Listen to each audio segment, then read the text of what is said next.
aku nak tahu pasal yang duit yang konon dia bagi kutipan tu.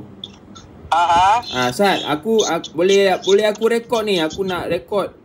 Lepas tu post dekat YouTube. Nak bagi pengesahan. Boleh tak? Boleh. Boleh nak kasih dia tutup mulut. So dia tak boleh counter. So macam mana tu yang kita ni kutipan-kutipan tu, berapa total yang dalam group chat tu? Saya tak tahulah.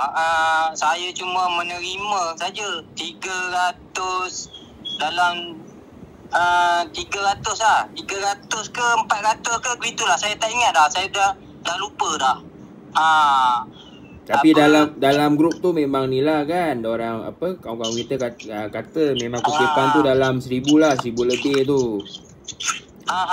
So, itulah dia kan. Scam memang tak sumbang, dah tahulah dia ni ada macam bau-bau scam kan. So kenapa tak transfer dekat apa ni?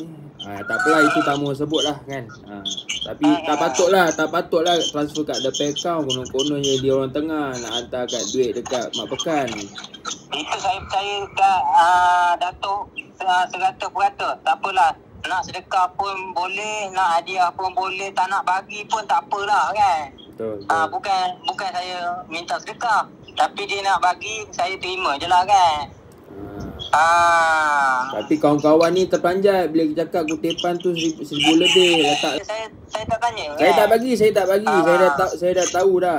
Dia ni ada niat yang tak baik. Saya dah memang dah syak dah. Ya. Tak apalah, 300 pun 300 lah. Janji. Kalau tak bagi pun tak apa.